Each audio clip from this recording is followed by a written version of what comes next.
Hi, everybody, and welcome to Season 1, Episode 25 already of Power Networking Media's weekly feature program, Spotlight on Small Business. I'm your host, Moshe Klein. Spotlight introduces you to successful small business owners who share content and information that you don't want to miss. Today, I'm very pleased to welcome my friend and networking partner, Nate Rubenstein, from Midwest Medicare Advisors. Nate, welcome to the program. Thanks for having me, Moshe. Nice to see you. It's my pleasure. I think it's real timely that we're having you here today because it's not yet open enrollment for Medicare. So this gives us a chance to sort of put everything out there on the table and to sort of better understand, Medicare, some of the supplemental plans that may be available. And I guess my first question for you is, why is Medicare so confusing and why doesn't it get easier rather than harder to understand it each year that we get into the open enrollment season? That's my first question for you, a sincere one. I don't know an exact reason why the government makes it more confusing, but if they made it easy, I wouldn't have a job and I wouldn't be able to help people out. So I guess in some respects, it's good for me that it is confusing because I help people make it easy and I help people make the right choices. And I think one of the other reasons why it can get confusing is because there's so many different aspects that go into Medicare. There's so many different parts. There's Part A, Part B, there's supplement plans, there's Part C, which is Medicare Advantage, Part D, which is prescription drug coverage. And there's also private insurance companies that offer hundreds of different types of plans. And so when you turn 65 and you come onto Medicare, you're overwhelmed by the amount of choices that you have to make. Well, one of the things that I've come to understand over the past year since I met you and networked with you and learned from you is that what you do, now jump in and correct me if I'm mistaken, what you and Midwest Medicare Advisors do is you help your clients not only to understand that there are choices, but to help make the right decision for each individual client. So, for example, the drug program that Medicare offers, you help your clients understand what that drug benefit might be and what supplemental plans might be available to assist them. And not all supplemental plans are equal. Is that correct, Nate? Not all supplemental plans are equal. But for example, let's talk about Plan G. Plan G is a Medicare supplement plan. It's probably for people who are just turning 65 right now, it's the most popular option that people choose. And Plan G has the same coverage no matter which insurance company you buy it through.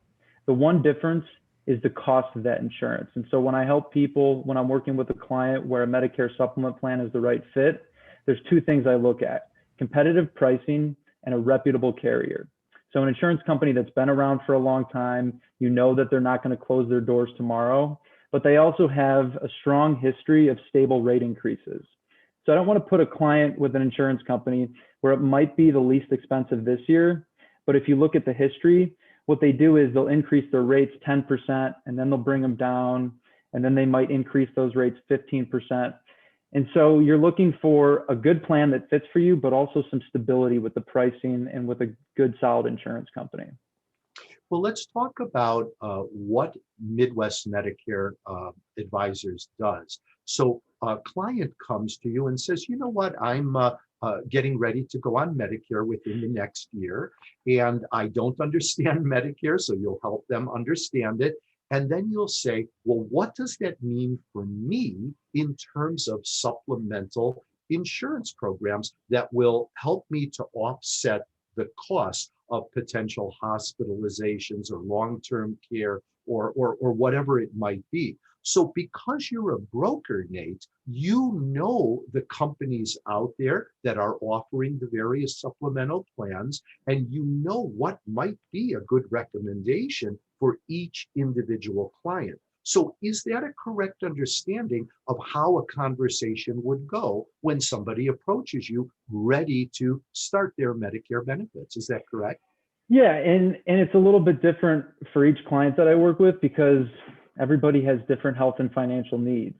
And so what I like to do is ask a couple of simple questions to get a better idea of their health status, and how much they can afford to pay for Medicare insurance. That typically, after I talk about some of the plan options that are out there, and I give them an idea of kind of where the market's at and what most people choose, typically people are led to make their own decision, which is why I don't like to say that I sell health insurance plans, but I'm informing people and I'm asking the right questions. And based on my knowledge of the market, I'm saying, hey, here's what somebody else in your situation might do, and here's what I would probably recommend that would be the best fit for you. Now, let's say in the current year, which is 2021, let's just take Medicare and hospitalization. My first question for you is, does a person who goes on to Medicare have to select a supplemental plan, or can they go without it?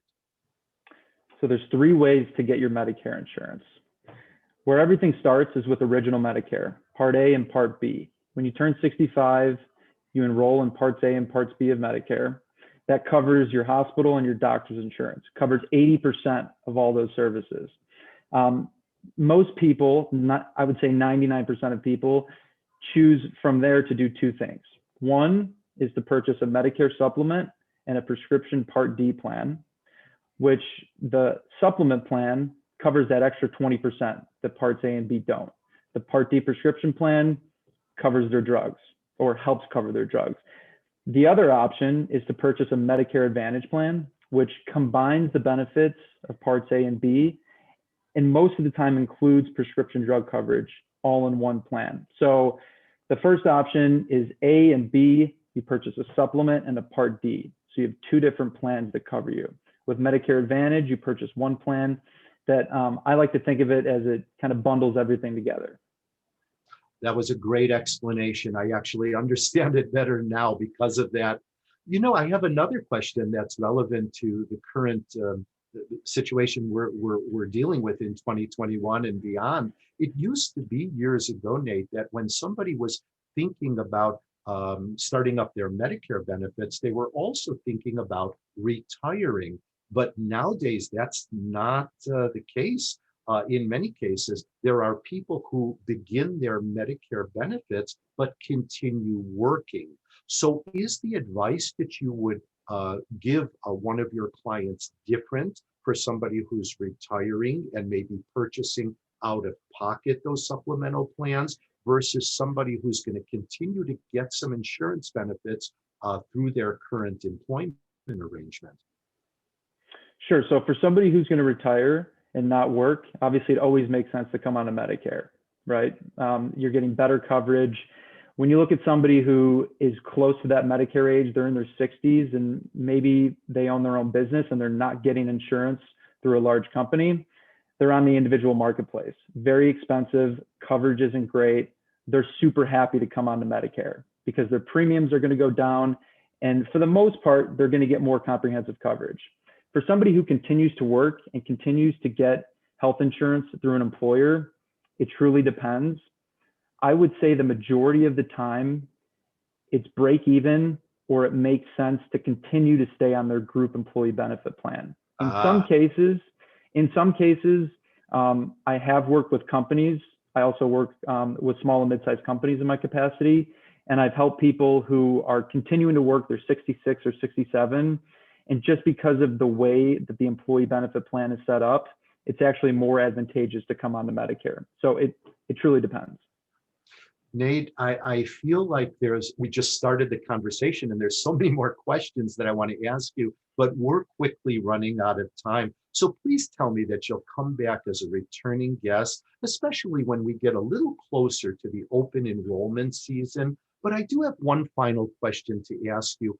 When is the right time for somebody to reach out to somebody like you, a potential client thinking about starting up their Medicare benefits? What's the right time prior to signing up for Medicare that they should reach out to you? So typically people start thinking about Medicare when they turn 64. And when you become eligible to apply for Medicare and enroll, most people do it about 3 months before their 65th birthday, right? I think it's great to start the conversation when people are turning 64. And for one reason, because once you turn 64, everybody knows. And so they send you stuff in the mail. That's when it gets confusing because you're getting stuff in the mail from different insurance companies, from different salespeople that are trying to steer you in some sort of direction. And so I like to start as early as possible. But when you turn 64, you have about 6 months until you need to make decisions. And so that's a perfect time to reach out to someone like me. Oh, that's awesome. I know that I would have 100 questions. So I'd probably reach out to you on my 64th birthday. But for our viewers that have questions and want to kind of pick your brain to see what options might be available for them and how all of it would fall into place, what's the best way for our viewers to reach out to you for a free and confidential consultation about Medicare and Medicare supplement benefits? So the best way to reach me is on my cell phone, 847-456-6560.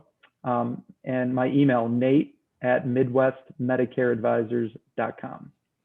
Well, Nate Rubenstein, founding advisor at Midwest Medicare Advisors, thank you so much for taking time out of your busy day to join us today. I look forward to our next interview. I've got so many more questions already. This has been another fun and productive episode of Spotlight on Small Business. If you'd like to be a guest on Spotlight, just send an email to team@powernetworkingteam.com and we'll make those arrangements right away. Until next time, good luck and good networking, everybody.